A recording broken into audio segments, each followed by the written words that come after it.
Wow. This evening's presentation is going to focus on what did the anti-slavery, abolitionist, and or Underground Railroad movement look like in Livonia Township. So the township is different from Livonia, which comes along as a city, and I know that Livonia is getting ready to celebrate so many years as a city. But the city evidently adopted its name from the township. So in this place or this space in Wayne County in which we are located, there are 4 key townships where our history, it intersects with one another. The history, which is the county or township in the 19th century would have been Natkins, which is modern day Westland. And if we travel further west, we have what we call, that would be parallel with us in the 19th century, Plymouth Township. And then due south of that is Canton Township. But Livonia Township in the 19th century, and sometime I'll slip and say Livonia, so please forgive me. It also shares a border with Oakland County. So keep in mind that 8 Mile is what it's called in its present time versus Baseline, which is its toll road name, was a fluid road. So you had families who were living in Oakland County, primarily in Farmington, who are related and who are working with the abolitionists in this community. I will introduce you to some, not all, because this story cannot be told in 45 minutes. This is the kind of work that I've been doing for more than 30 years in regards to researching the stories of abolitionists, black and white, freedom seekers, which is the term that the historical community uses for fugitives, just to address their agency, their importance of their stories, as well as the abolitionists. So it's going to be a mixture of a little bit of history, what's going on with Michigan, why Livonia Township, and what actually happens in this township in regards to the abolitionists who are living here, who are primarily farmers, and the commitment that they made in wanting to end slavery in the United States.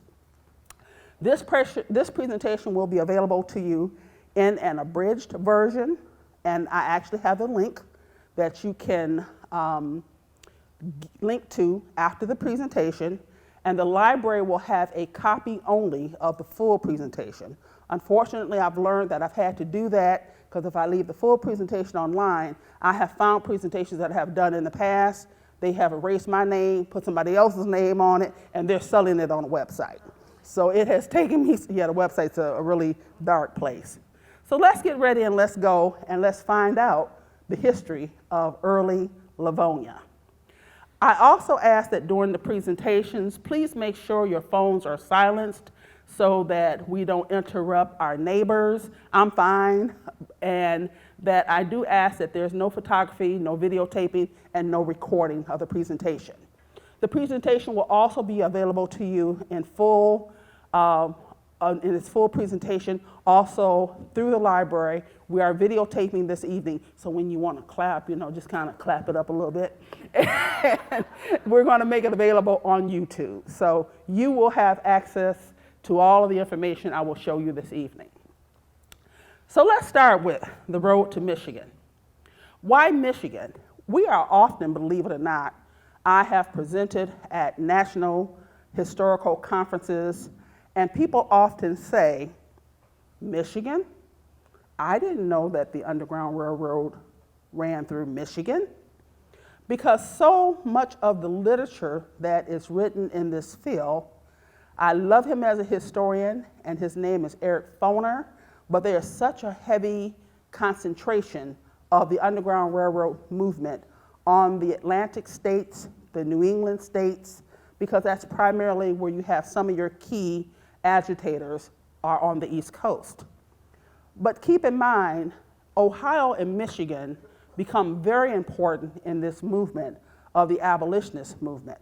Because one, Ohio is a border state to 3 slave states, and then freedom just doesn't end in Ohio.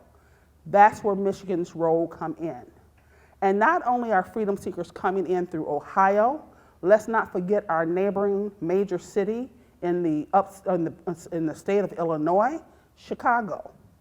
Chicago, they're finding ways to send freedom seekers not only over land, but also the Great Lakes. So with that being said, we're going to look at how Michigan becomes a sanctuary, just like Canada does. And we're going to look at our abolitionists in this community who really put their heart, body, mind, souls, and financial contributions to the movement in Western Wayne County. So I always like to start out with one of my dear friends who works at the University of Detroit Mercy, and he's an emeritus instructor, and that's Dr. Roy Finkenbein. He and I present quite a bit together, and at the last presentation back in September when he and I were together, people gave us glowing reviews, and we got like 4.8s and 4.9s for our presentation. But the one thing that people were a little concerned with is we didn't talk about the quilts. So I thought it would be extremely important to not just address the quilt issue, but also to address some of the myths and the misinformation about the Underground Railroad. What you see on the presentation up here are just some of the things that I often hear when I'm traveling about in regards to the Underground Railroad, that it was actual tunnels and trains ran on the ground, that it was the Quakers and them alone who organized this massive system of transporting freedom seekers to freedom, as well as the one biggest myth and misinformation about the Underground Railroad is the quilts. Now, I don't want to break nobody's heart in here, but I've been in situations where some people just don't want to believe me, and I don't challenge them on that. I said, that's fine if you feel that way. But why did the quilt code take off in such a mass kind of production? It's because when you have the Oprah Winfrey touch, you actually have the opportunity to go places that nowhere else people can go. So it starts in 1999 with the publication of this book called Hidden in Plain View by 2 individuals. Dr. Dobar is an academic, but he is a specialist in art, and Jacqueline Tobin, and not that degrees have anything to do with it, but this is not her area of expertise or study. Long story short, she was told a story by an African-American woman in Charleston, South Carolina, and who revealed some information on her about codes being signs and symbols that escaped fugitives used, as well as abolitionists hung outside of their windows or on their clotheslines that enslaved individuals would use to move from space to space. The reason why historians do not buy into the myth is because it has not been proven by what we call evidence. Tobin's conversation was just that, a conversation, and that's not to take away from the woman who told her the story to make sure that it may have been true for her family. But historians who study this work like I do, more than 30 years, who have read the stories of what the abolitionists or the Underground Railroad operatives have said, and when you read what the freedom seekers themselves are saying, yes, quilts are used, but they're used for utility purposes, for warmth, for keeping me warm. And I try to explain to people that when you understand the condition in which these African Americans were escaping in, I doubt very seriously when they're walking around in April, and you know the weather can be muddy, cold, snow, and bare feet soaking wet, that they're gonna leave a blanket on the line and not pick it up. So there are some things that are just kind of common sense. But what happened with the quilt codes is without verification of the source. And you know, the quilt museums, we have two wonderful national quilt museums. One is in Paducah, Kentucky, and the other one I think is out west somewhere. And they will not even subscribe to the Quilt Code project or myth, primarily because half of the symbols that this book claims were used on the Underground Railroad, they don't even come into existence until the Civil War or after. Two of the quilt codes are not even used by quilters, or when they think they were actually created, not until the 20th century. So part of the problem is that the quilt code has been the biggest myth because it has entered K-12 education. And I'll be lecturing to teachers this month also in regards to strategies for teaching this genre of history. Also, what has put it in the category of when people don't know, Tobin's book is always the go-to book. And I ask people, say, well, what else are you using? Have you vetted her sources? What methodology are you coming to? They can't tell you. Because in my field, anybody can call themselves a historian. You know, family historians, local historians, oral historians. So that's why sometimes I just say I'm an academic historian, because my training in regards to how I go about finding out stories, I don't leave you in the dark, because you can go find the information too, or I will guide you to it. Then it came out with what? Children's books. These are the books that continued the story on the quilt codes, because we got to have a nice story about the freedom seekers escaping slavery and getting help from operatives. But what people don't understand is that if you were the freedom seeker, or if you were the individual who operated an underground station or an Underground Railroad operative, keep in mind you were breaking a federal law, the 1793 Fugitive Slave Law. So you were breaking a federal law. So with whites who worked on the Underground Railroad, they could get prison time, and some did. There were trials, and they had to pay up for assisting freedom seekers, especially if an owner didn't get their property back. Some got hard time, and we have one here in the state of Michigan who did get hard time in prison for 5 years. He moved to Michigan, and before he's released, a hot iron is placed on his hands, and 2 letters are burnt inside of his hands, and the letters were SS, slave stealer. So this is a violent system. You know, this is not a ride like going to Disneyland and woo, we all get on and feel good when we get off. This is a movement that has moved swiftly, quickly, and only a few people could trust individuals to help them out. So once again, you know, it got into comic books. If you look at this was a movie series, and you know, historians of my literature, we were really excited because it kind of turned people on to the Underground Railroad, but just so much of the made-up parts of it just made it kind of difficult to swallow. This is probably one of the most popular books that has been written within the probably last 5 to 6 years. It's nonfiction, but it's fiction, but some people take it for what? Nonfiction, because it has the Underground Railroad tunnels. And then our quilting community, because I'm a quilter, they really took to it. And they started making quilt code books from this book that had the pattern. So I say all that to say, this is not an easy type of history where there's one archive and one location. Its history is spread in places that you will not even think to find.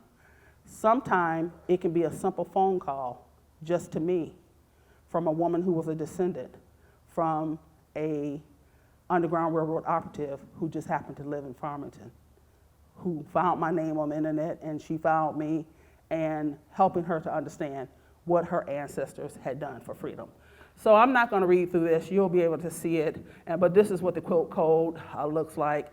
how these symbols were put in, and these were supposed to be the quilts that were designed to help freedom seekers get over to Canada, and so forth and so forth, and just kind of stuck in some genre, and it makes it's a nice little piece of stuff. I mean, I like it, but for the most part, we cannot substantiate nor prove that this was actually used by any slaves that we are aware of. So what exactly was the Underground Railroad? It was a network of people, black, white, women, and men, and occasionally children. Because there are stories out there where children who are of age, 11, 12, 13 years old, who have left behind their memoirs of understanding they knew the work their parents were doing, and they actually knew, like, you know, when mama had a whole lot of pancakes on the table and told me don't worry about it, and you see mother walking out to the barn, these kind of primary sources do exist. But oftentimes they are difficult to get because sometimes they're still within the family themselves. So this is the southern part of Michigan, and this is not all of the networks, and I try to stay away from the word route because there was no permanent route in regards to the Underground Railroad. Sometimes fugitives had to move in various directions in order to get ahead of someone who potentially was on their heels, either the owners or the people the owner may have hired, like slave catchers, to come to Michigan to retrieve them. But this map was done by one of the leading historians of the 19th century who actually started documenting many of these old timers, the men and women and the freedom seekers. He started a survey, and he actually wrote a book, and his name is William Siebert. And Siebert has done this for all of his states, and we kind of like claim him in the Midwest because he's the one that primarily has documented the Midwest. But still, even his information, you should always find a second source that can support even the work that he has done. So when it comes to Michigan, these just were some of this one route, which was a major, well, I'm staying away from the word route, that could come in from Chicago and travel what we call the modern day I-94. And that also was, I-94 pretty much run parallel with the train route. The Michigan Central also allowed escaped slaves to get on the trains in Chicago, because many people don't know that the Michigan Central line in the 19th century was owned by an abolitionist family. And the directive was, you just allow them to get on board. No questions asked, and even the employees working for Michigan Central knew that. So we can see that we've got Cass County, which is also one of Michigan black settlements, and we also have Quakers in that area who helps. But we know that there are other connections that come up from Ohio at other points. This is just a few. But as you can see, based upon Wilbert Siebert's work, we have activism in Monroe. We have activism, of course, in Ann Arbor. But Ann Arbor becomes a very important part. I call it a pivot point, because when Detroit was flooded with perhaps slave catchers on the riverfront, Ann Arbor becomes a pivoting point to move freedom seekers through Canton, Plymouth, Livonia. Even though we don't have a documented station here, we know the smoke is there. So one day, hopefully talking to you all, someone will find it. And I want you just to lock into memory this little city, try it here, Spruce, because it's in the presentation and we're going to come back to it a little later. But as you can see, your friends and your neighbors, Northville. And from Northville, look at who we have, right across baseline, Farmington. So this is based upon the data that the historian from, we'll forgive him, he's from the Ohio State University. But Siebert's collection you can get into. It's free, it's digitized, it's easy to work with, and it will be in my bibliography list for you. So let's get to moving. So this is one of the primary sources that I share with people when we think about slavery. All African Americans did not work in the fields. Slavery varied from geographical region to geographical region, but no matter what we may think, or one person may have been in a much better situation than another one. At the end of the day, African Americans want freedom. I want my own autonomy. I want to rule my life. Here's an ad from our first what? President of the United States. That's George Washington, looking for his enslaved female, and her name is here, a few lines down, Oni Maria Judd. Now, by today's standards, some people say, well, she was in a much better position, because she was like the president's wife, And what she was a dressmaker and designer. Everything the First Lady, Lady Washington, wore while she was in their home, it was designed by Oni Judd. But even Oni still, too, wanted her own freedom. She designed for the elite in that kind of community that George Washington exists in, but at the end of the day, she too still wanted to have her own personal autonomy. So what were the reasons for escape? They could be either a physical or psychological punishment, and most definitely loss and death of an owner was an extremely scary time for enslaved peoples on plantations. Sexual assault, men, women, and children. Loss of a family unit. Women did not have no control over their bodies.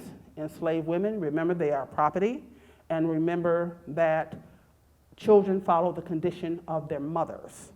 So if the mothers were free, then the kids were free. But if the mother was enslaved, the child was enslaved, even if the child was the owner's child. Loss of family, also, being sold down the river was a really big fear for most people enslaved. And many of you probably have heard that kind of little jingle like down the river. And what that meant was being sold down the Mississippi River, being sold to plantations in Mississippi and Louisiana, where the conditions of slavery were absolutely horrendous, especially when cotton becomes king. And then last but not least, just escaping the system from oppression, period. But when people want to, once again, try to discuss the quote code with me, I'm not the best person for it, because I say, hear it from the mouth of the abolitionists themselves. This gentleman here his first name is Abram Power. The Power family is the family of Quakers who settle Farmington. They have land all throughout Farmington, and they own land here in Livonia. Where the modern day period, or the modern day place would be, the Powers owned land along, not Haggerty, the other road that starts with Halstead. They own land at Halstead and 8 Mile, where the modern day golf course is. And that's where their property was the Power family. But I just tell people, just hear it from the abolitionists themselves. So Abram travels through Oakland County, Wayne County, picking up supplies that the freedom seekers need. But just look at some of the words that he's penning in regards to the condition that they're in when they arrive. Deplorable, state of destitute, sick, without food, shivering, and in some cases in a state of nudity. So we have to really question that quote code now, because I just don't think if this is the condition they arrived in, they're going to leave a blanket on the line, or even the abolitionists themselves would leave something for them not to be covered. And he's not the only one who gives the feedback on what freedom seekers look like when they get to Canada. So once again, when we look at the issue of slavery, slavery is not a subject that is just African American, it's American history. Slavery is in all 13 of our colonies. Slavery is the glue that holds together the social, the cultural, political, and economic fabric of America. There's not too much in American history where slavery is not connected to. And once again, this is American history. But also freedom seekers are crossing all type of boundaries to leave the United States. Most people don't even know that there's a southern route of the Underground Railroad. For those who are enslaved in Texas, guess where they're going? Mexico. Because Mexico ends slavery just like Canada does, years before the system is ended in the United States. And we have to end it by way of a civil war. And so we have freedom seeker routes that also go toward the south, even Florida and even to the Caribbean islands. So it's a system of violent resistance that can lead to the death of enslaved as well as Underground Railroad operatives and supporters. All you have to do is read the story of, I forget his first name, last name is Lovejoy. He was a printer in Missouri, white printer, very radical abolitionist, and he was killed for the cause.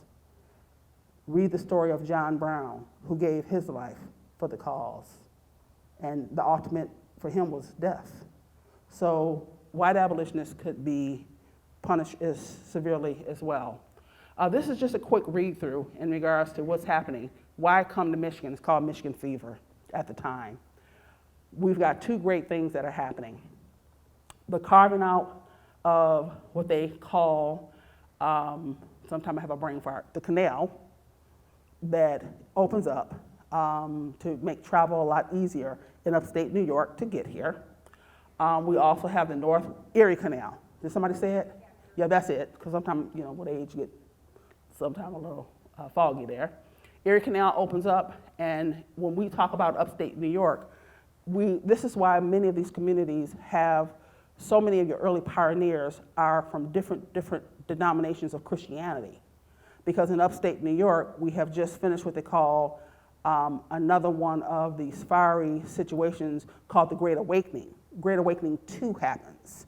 And what that is just a way of saying that Christianity was moving in a way to really move in a social justice movement. So many of those pioneers, and when you start looking at some of the census for Michigan, you can see where your places, where your pioneers are coming from. But a great majority are coming from New York, because they're crossing through the Erie Canal, and from Canal, from there, they're on to the lakes and then on to Michigan. First stop, Detroit, because that's where the land deeds and the land contracts first start off in Detroit for not only for Western Wayne County. Also keep in mind, even within our own federal government, slavery is enshrined in the Constitution, and that's 1793 Fugitive Slave Act, where if individuals who are owned, they're supposed to be returned to their owner due haste. But not only is the federal government part of it, Michigan is too. So when the Michigan Territory is carved out, look what Michigan Territory has, black codes. If you were a free person of color, you would have to actually put up a $500 bounty to stay in the Michigan Territory. And 500s back then, that's about, I think equivalent about 20,000, 25,000 in today's market. And bond and just to prove that you were free. So Michigan Constitution is completed in 1835. We present it to the federal government and we become an official state in 37. Some of your pioneers are also here before 1837. A lot of them are already here. What this is a map here is 1834, just to give you an idea geographically of where many of the farmers from upstate New York and other parts of Pennsylvania, where they were coming from and where they landed in Michigan. But what's interesting, look how dark Wayne County is. They're all throughout Wayne County, and then they branch out to the neighboring counties like Washtenaw as well as Oakland County. But part of the drive was what? Land, $1.25 an acre. And when they purchase land, they purchase land. When you look at some of the purchase agreements and some of those contracts, I mean, they're buying like anywhere between 400 acres to as much as 1,600. So it's the land.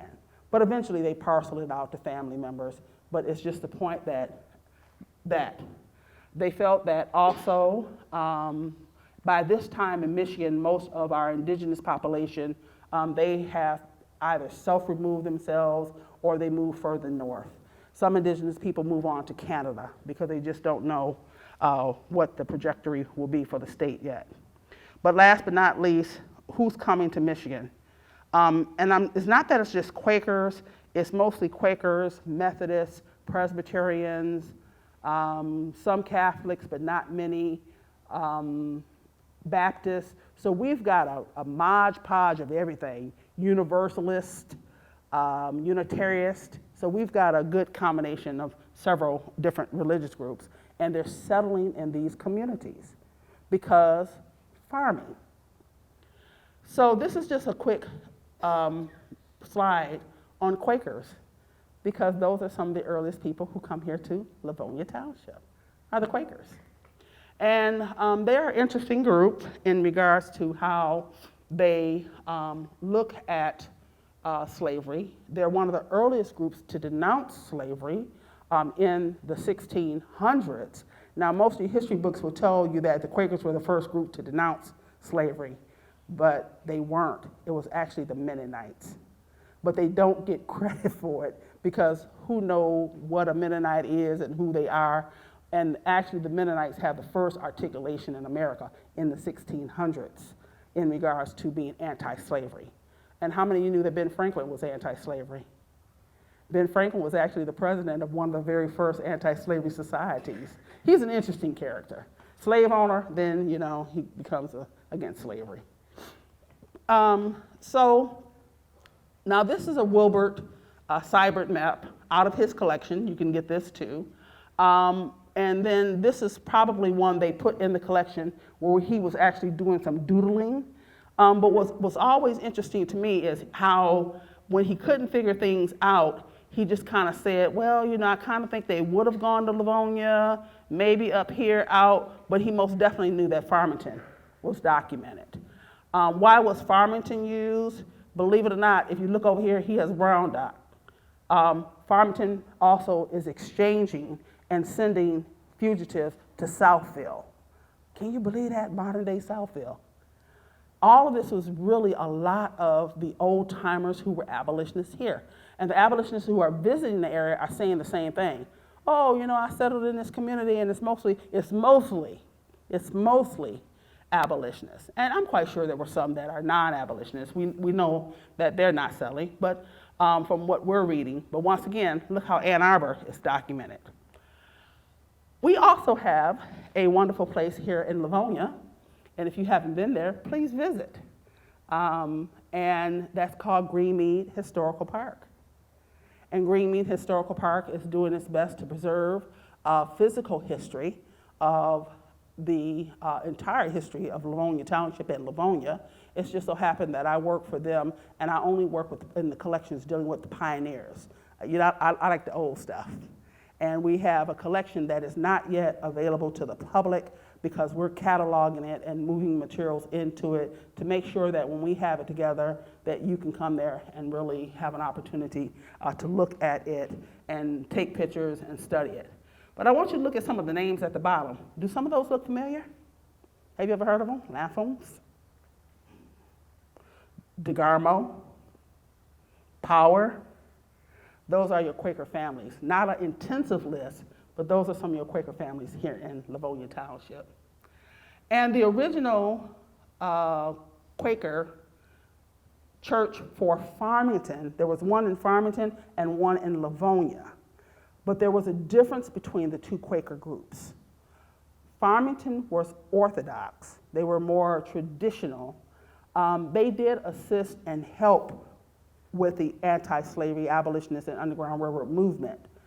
But the Quakers who really did a lot of work were your Hicksites, because slavery also split church denominations.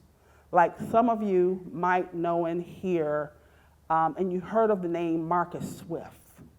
And usually he gets credit with what we call the Westland area because that's where he lived. But he actually was all throughout this area because he was a circuit minister. So he rode the circuit in regards to this area and parts of southern Oakland County. And we're going to talk about him as well because Marcus Swift also is active in the movement. But I'm going to switch up right quick and go back to this building. Has anyone ever gone to Greenmead and seen this building? So that is the Hicksite Quaker House.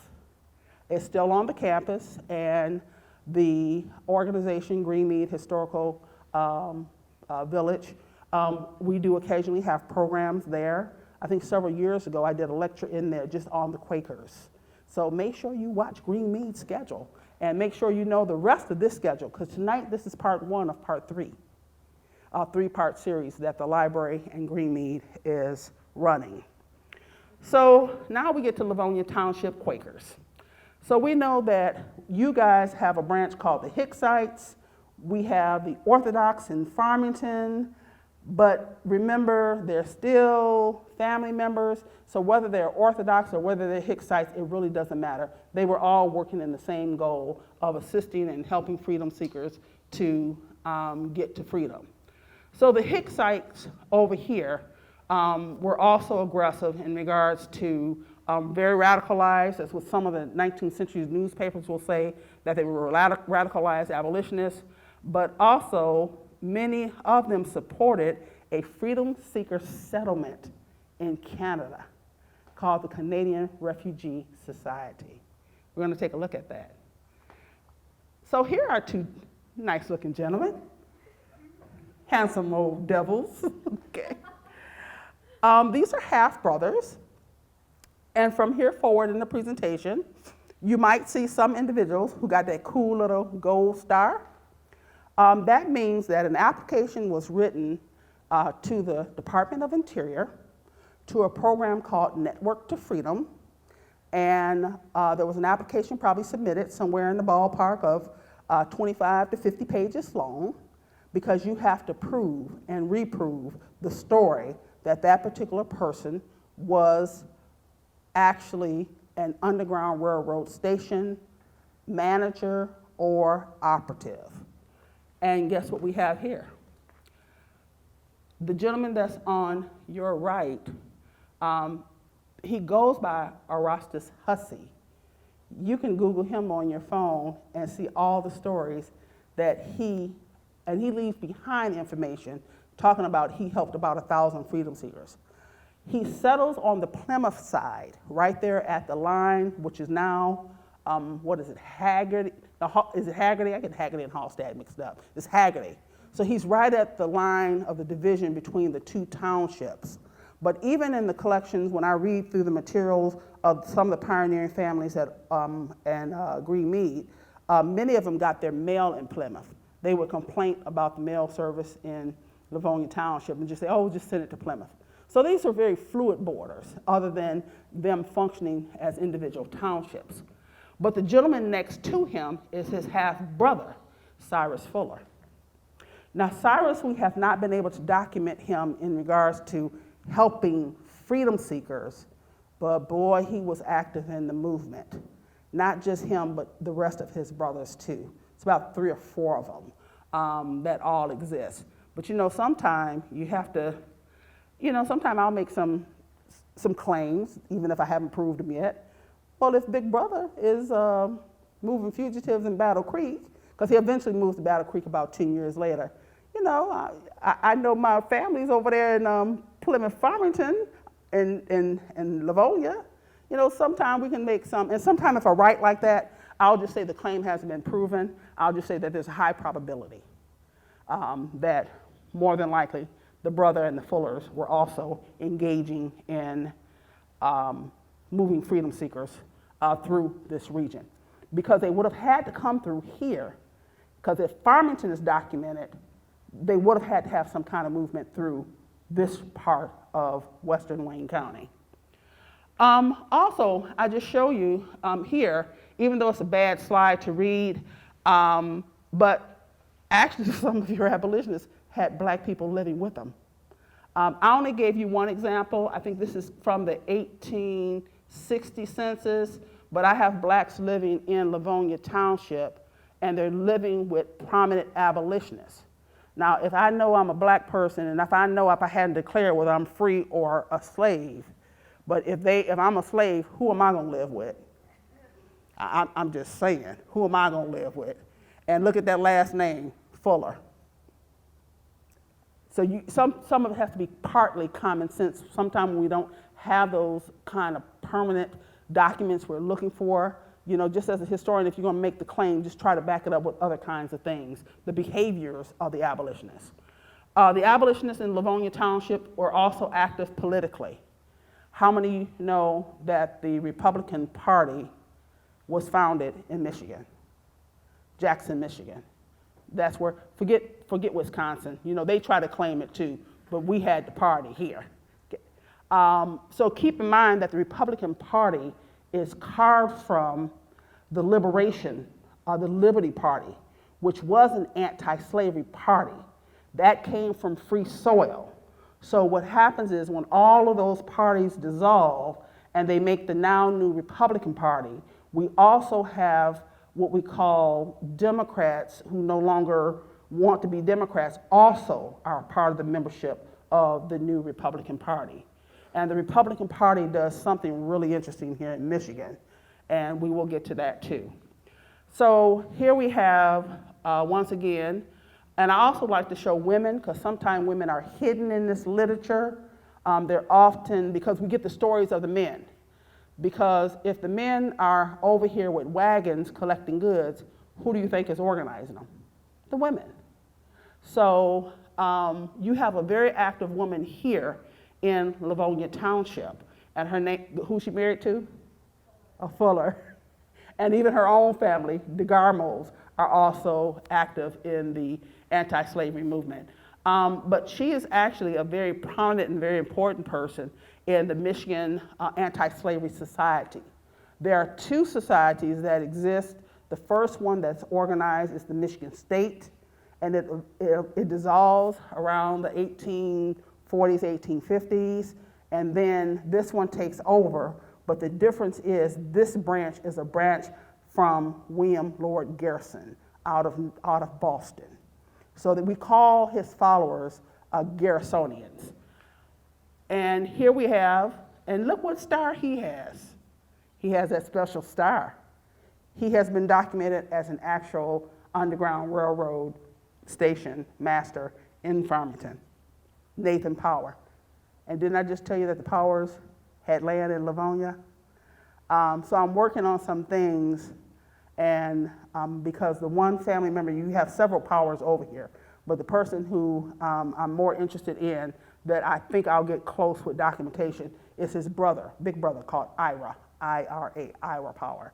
And Ira Power owns a lot of land up there where the golf course is. Now, here's what's interesting. The Power family, because some scholars some years ago did a book on the Quakers in Michigan. Their history is very difficult to track, because if anyone who has dived into Quaker history, it has to do with their monthly meetings. And their meetings are all over the place, and sometime the group is here, sometime they're in Adrian, sometime they're in Raisin, sometime they're in Ohio. But what happens with Nathan is he never leaves the Orthodox movement. His behavior is Hicksite, but he stays with the Orthodox because he's doing things that your Quakers in Livonia were doing, where there was no middle ground for slavery, period. No middle ground for it. They wanted immediate emancipation. That's why they were called radicals and purists. As well as they refused to hold or have any affiliation with any church that endorsed or would not allow African Americans to join as members. And look at Nathan. He's president of the Farmington Township, and he's vice president for Oakland County Anti-Slavery Society, and he is buried in the Quaker Cemetery on the Farmington side, along with even some of your members of your Quakers in Livonia Township. They're buried over in Farmington. So here's Southfield. Who would ever thought? Southfield. Who would ever thought? And this is the minister who was acting against the laws. and his name is too long to pronounce. We just call him JST. He's a Calvinist, and just like I think they were a little bit more aggressive than, not a little bit, I know they were a lot more aggressive than the Hicksites. And believe it or not, this is my dissertation topic, the Reformed Presbyterian Church of America and their commitment to ending slavery and the work that they did. Fascinating. Violent, clubs, guns. They have left behind a record of things like they dared anyone to come up on them as they were transporting fugitives in wagons, because they would take a gun to them without any questions. So because they're Calvinists, and Calvinists believe that all human beings, that no human being can own a person. And the Calvinists also are steeply biblical scholars, and they say that slavery is like man stealing, and man stealing is a sin, which many of the other religious organizations involved in this movement participate in. But guess what? Next time you drive through Southfield, the church is still standing. If you ever travel on Evergreen Road, where the library is, right before you get to the Highway 696, there's a very unassuming white building, and that's where they are today. They don't have any kind of idols, crosses. They're very purist in their presentation in regards to, so they would love to have people come over and fellowship with them. So I've had the opportunity to travel to their other churches and unearth other stories about this organization, and the dissertation should be quite interesting. So once again, we get other members of the Power family, but look at Amy.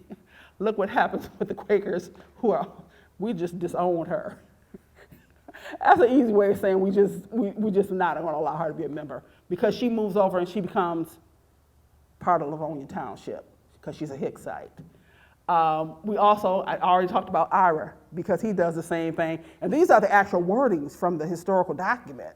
And the document saying what? They do what? We disowned him because he did not attend the Orthodox Quaker meetings.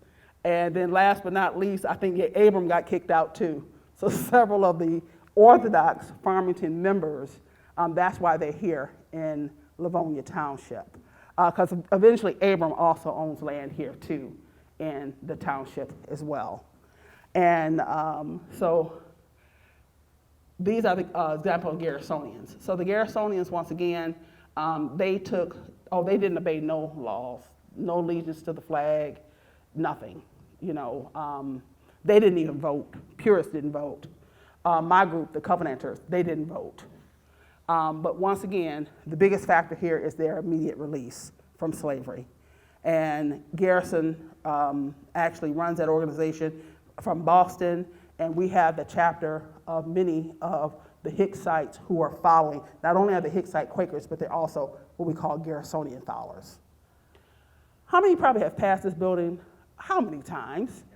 6 Mile, beautiful little building, and has little graves. Have you ever been curious?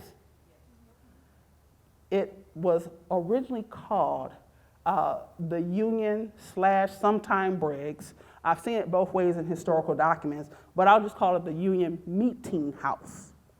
It was a non-denominational meeting house, and it is still in Farmington today. And we have all kind of musical productions and small plays and things at now what we call the Trinity Music House. But this is what it looked like in, I think, about 1970 when the city owned it. And I think the city still owns it, but it has a special agreement with Trinity House. So if they decide not to no longer exist, I'm gonna bug the city to make that our Underground Railroad Museum. You down for that? Yeah. All right. I'll need some help. Who said yeah? I'm looking for you. You got me? Okay. All right. So once again, so what's happening right here at 6 Mile? I think it's just barely east of the Highway 696. But if you live in this area, you probably have seen it and have gone past it several times. There are all kind of meetings that are taking place in that little place. Look at the one over there to the far right. There's an annual meeting of what they call the Progressive Friends. Those are your Quakers and their friends having meetings. I'm asking the whole questions all the way to the end. They're having meetings, look, at the Union Meeting House. And what the Progressive Friends were, this was a group of your most radical abolitionists from Western Wayne County and Lower Oakland County. And what they were doing was getting ready to set up and start a settlement in Canada. And I'll tell you what that settlement is and with who. But look at the names at the bottom. Abigail, Lapham. Laphams are living in Farmington, and they're living here. And the Powers are related to the Laphams by way of marriage. Because in this time, people didn't travel very far to find spouses. You find people in the neighborhood. And birds of a feather, what do they normally do? They normally flock together. So you have abolitionist families marrying into one another. So this document is available also. I think you would have to get this to a library to get to this newspaper, the Anti-Slavery Bugle. But guess who's also an agent for them? Remember that name I told you earlier? Harriet DeGarmo Fuller? She's an agent for this anti-slavery newspaper in Ohio. So if you want to hear more about her, you'll have to come to the presentation on her in March 26th at Greenmead. And that we'll be talking about. And we decided to pull her back just to give us some time between presentations and just to also honor her for Women's History Month. Okay. So guess who else was in your community? I think everybody knows this famous photo, don't they? Who is that? Sojourner, yeah, girl, Sojourner was up in your neighborhood. Yes. Yeah, but look where she was at. That Union Meeting House. Because the Union Meeting House held a few what they call annual conventions. I don't know how they all fit in that little place. And that's before you see the expansion now, but they did. So they actually was the host of the Michigan State anti-slavery conferences over there in that building. And she shows up. She's part of the conference and she actually sings. So she too is traveling in your community as well as in Farmington. We have her documented there as well. This is a well-known person in the literature. He is born free, Cooper is, but he is also a free-born African-American who also is working in the anti-slavery movement. And guess where he shows up? Not just at the Union House, he shows up at several places in Livonia. So he's here on a traveling tour with the young lady who's next to him, Frances Ellen Wilkins. I'm thinking of the Wilkins Farm in Royal Oak. Sometimes I do too much lecturing. That's another story over there. But they're freeborn, but they also jump in to the anti-slavery and abolitionist movement. But look at who they are visiting, the Fullers in Plymouth. Because sometimes even the primary documents can be wrong because Plymouth and Livonia's name is often switched back and forth in regards to locations. But look at who they are visiting over here.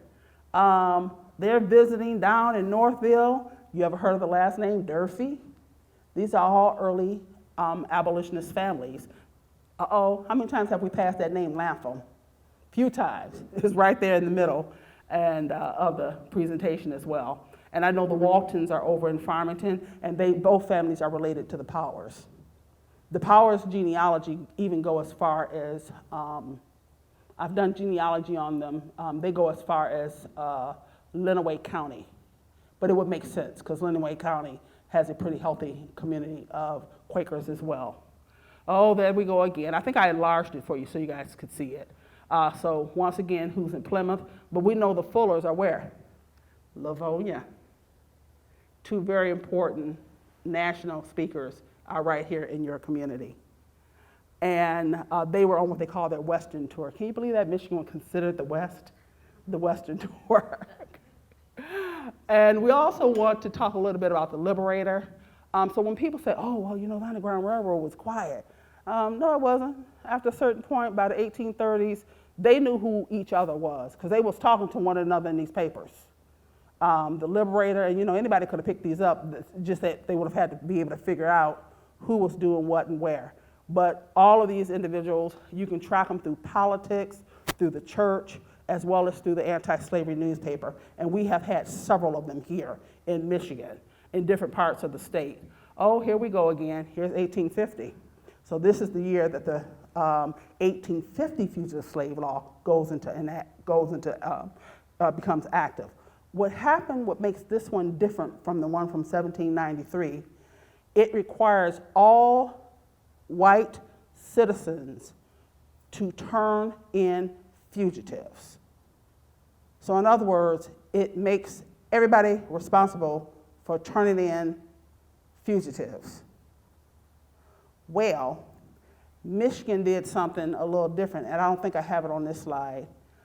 When the legislation became Republican in 1855, one of the first things the Republicans did was develop a state law called the Personal Liberty Act, which nullified the federal act. So now you want to know why we have so many problems between where do state and federal rights begin and end. You know, it's in our blood as a nation. That's where it starts.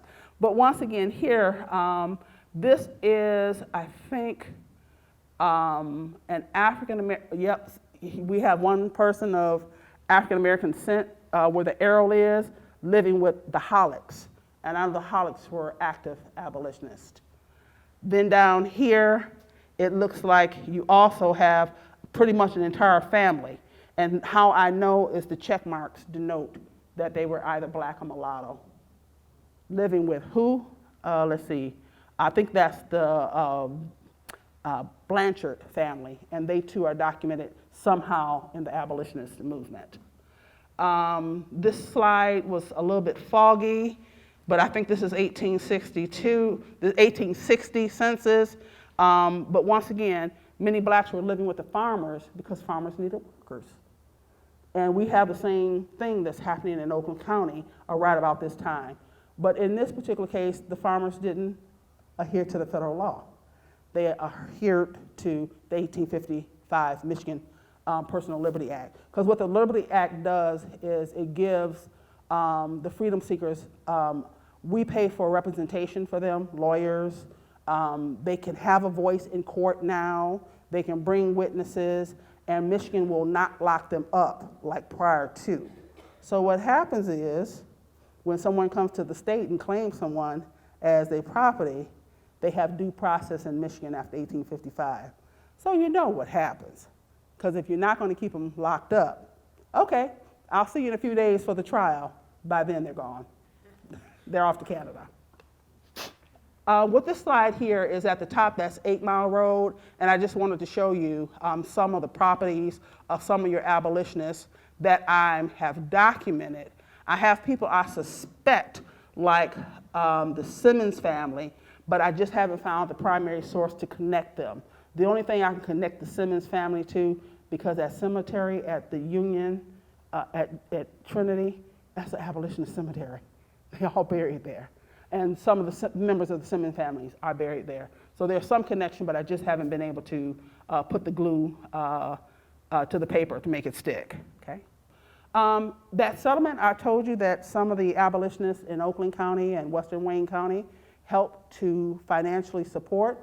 It was this gentleman's who started it, and there were two organizations, one on the Canadian side and one on the American side, and many of the abolitionists from Oakland County and Western Wayne County, they were on the planning seed for what they call the Canadian Refugee Home Society. Because one of the things that refugees were suffering from, and don't think that Canada was a walk in the park. They were free, but Canada too had its limits in regards to what it would and what it did not do for freedom seekers. So it took churches and it took the black settlements to help the individuals coming to Canada. But you know, when you start reading this material, you can see who's hanging out with who, because you have Nathan Power. You know, if the Powers are here, the rest of them are here. There are other Powers who are involved in this, but they're just not documented in this article. But if you look down at the bottom, there's a name by the name of Robert, but it's cut off, R-O-B, and it says Carver, but that's Robert Gardner. And I'm currently writing the application for the Gardner family, who were also active on the Underground Railroad, but guess where they live? White Lake, Michigan. That's north and that's bordering Lapeer and whatnot. And their brothers are also involved with Henry Bibb. Henry Bibb is a former escaped slave. He escapes 3 times, and 2 of them that are unsuccessful. And I'm going to move on so we can get the Q&As. So once again, this just goes to show you how the abolition is here along with Western Wayne County. And the reason why I know, because you do this research long enough, you just know. There's a name down here at the bottom that says S. Zug. He did not physically put his hands on freedom seekers. He was a financial backer. He lived in Detroit and he was extremely rich. There's a church in Detroit, Fort Street Presbyterian Church. It's on Fort Road, Gothic church, beautiful church. That's where most of your rich abolitionists attended, because they broke away from the Presbyterian church, and the church itself was anti-slavery. So Zug was a member of that church, and then the name last but not least, George the Baptiste. That was the leading black man in Detroit who was helping and organizing freedom seekers on the riverfront. This is just an article about Bibb, but look whose names pop up there. Natkins, Marcus Swift, who's in this community of Western Wayne County. And then Halleck's name is down at the bottom. Remember, he had a person of color. We don't know what their status is, but there's a person of color living on their property as well. So as I come to a closing, we can see that how many of your Livonia Township residents that lived in a certain particular geographical area were highly active in regards to some role of having a role of importance of trying to rid slavery as well as being abolitionists. There's Henry Bibb's name again. He's jumping in because Bibb is also lecturing on this side of the aisle. I didn't do too many slides on Marcus Swift because he is the first program at Greenmead on February 26th.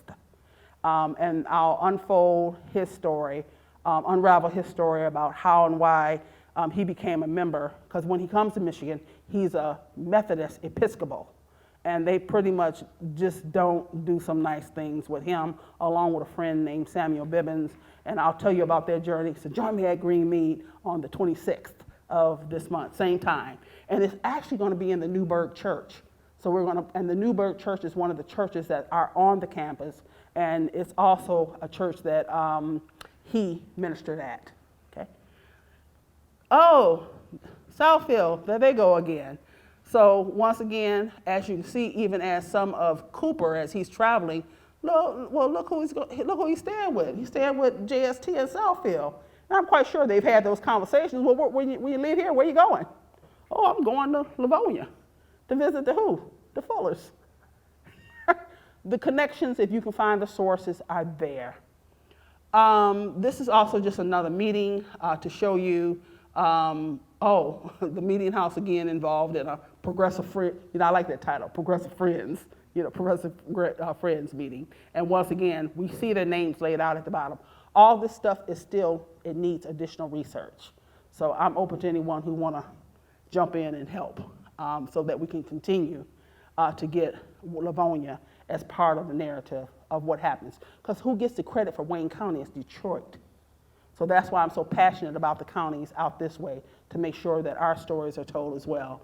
And once again, this is just showing you Liberty Party meetings, which also were, this is the seed, the Liberty Party is the seed to the Republican Party. And remember, this is an anti-slavery party. That's what they were founded on. So this is just a list of sources that I have for you. Some you can find at your local library. Some of them you might have to go to U of M and get and see. And we have a small collection at Greenmead, but it's not searchable yet for the public. And I've just been trying to put those documents in one places. But here are the links that you'll have access to in regards to if you want to search some of those digitized sources, like the one that says Ohio Memories, that's the Seibert collection. You can pop in it, put in a word, you can say the word Michigan, you can put Livonia. If the letter or something was written, it's a really good website, digitized collection. And last but not least, how do I do this history? Wow, you see it. So many different ways you have to go at it. You just can't study in one direction. And then last but not least, I'll come back to this slide and leave it up for the night. For anyone who is really interested after tonight and you want to travel into learning more about this history, probably for someone, if this is new for you, I would tell you to start off with Carol Mall's book, The Underground Railroad in Michigan. Small little reader, but it will give you a very broad story of who was active in the state of Michigan on the Underground Railroad or abolitionist movement. If you're interested in slavery in early Detroit, yes, Michigan did have slavery. This is a good read too here, The Dawn of Detroit, and I'm trying to get you the ones that are Detroit focused. Probably the top, yeah, everything on the top row is Michigan.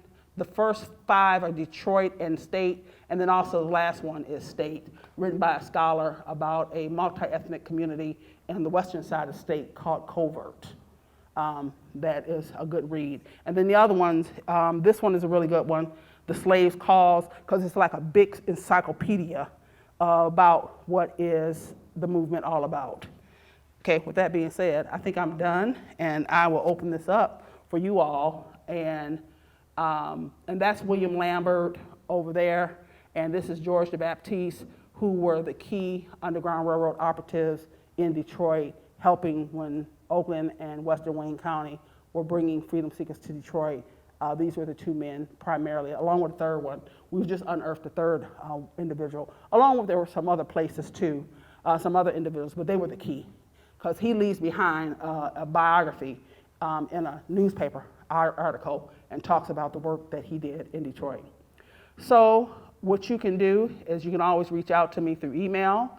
You can leave messages for me at Greenmead, and I'll just leave this up at the end, and I will be quiet because I've been talking for about an hour, and I will take your questions and answers. Thank you.